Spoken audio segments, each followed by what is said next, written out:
বিজ্ঞানীরা বলছেন সাধারণত নিজ অক্ষের চারদিকে একবার ঘুরে আসতে ২৩ ঘন্টা ৫৬ মিনিট ৪ সেকেন্ড সময় লাগে পৃথিবীর। কিন্তু গত ৯ জুলাই দিনটির দৈর্ঘ্য বা পৃথিবীর গতি গড় দিনের চেয়ে ১.৩ মিলিসেকেন্ড কম ছিল।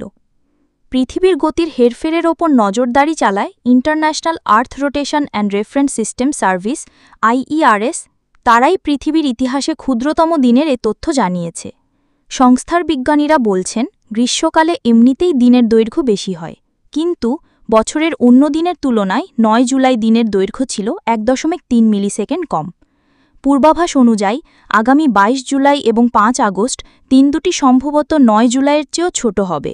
২২ জুলাই দিনের দৈর্ঘ্য কমতে পারে ১.৩৮ মিলিসেকেন্ড, ৫ আগস্ট তা কমে হতে পারে রেকর্ড ১.৫১ মিলিসেকেন্ড। কারণ ওই দিনগুলোতে চাঁদ থাকবে পৃথিবী থেকে সবচেয়ে দূরে, ফলে সাগরের জোয়ার ভাটার টান পৃথিবীর ঘূর্ণনকে কম ধীর করবে। পৃথিবীর ইতিহাসে সবচেয়ে ক্ষুদ্রতম দিনের রেকর্ড ২০২৪ সালের ৫ জুলাই। সেদিন দিনের দৈর্ঘ্য ছিল ১.৬৬ মিলিসেকেন্ড কম। এরপর ২০২৩ সালের ১৬ জুলাই ছিল দ্বিতীয় ক্ষুদ্রতম দিন। সেদিনের দৈর্ঘ্য ছিল ১.৩১ মিলিসেকেন্ড কম। এরপরই অবস্থান চলতি বছরের ৯ জুলাইয়ের।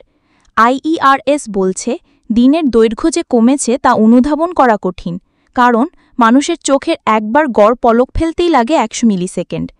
তার তুলনায় দিনের দৈর্ঘ্য কমারে পরিবর্তন নগণ্য। তবু গত কয়েক বছরে পৃথিবীর ঘূর্ণন অপ্রত্যাশিতভাবে দ্রুত হয়েছে। ২০২০ ও ২২ সালে পারমাণবিক ঘড়ির মাধ্যমে তা শনাক্ত করা হয়।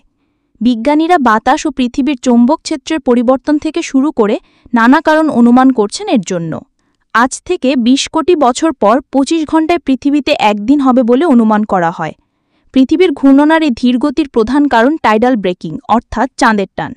চাঁদ পৃথিবীর কাছে চলে এলে তার মহাকর্ষ বলের কারণে সাগরের জল কিছুটা ফেঁপে ওঠে। এই জোয়ার ভাটা পৃথিবীকে একটু পেছনে টানে, ফলে তার ঘূর্ণন ধীর হয়। তবে যখন চাঁদ দূরে থাকে তখন মহাকর্ষের এই টান দুর্বল হয়, ফলে পৃথিবীও একটু দ্রুত ঘোরে। এ কারণেই ২২ জুলাই ও ৫ আগস্ট হবে বছরের অন্যান্য দিনের চেয়ে দ্রুততর।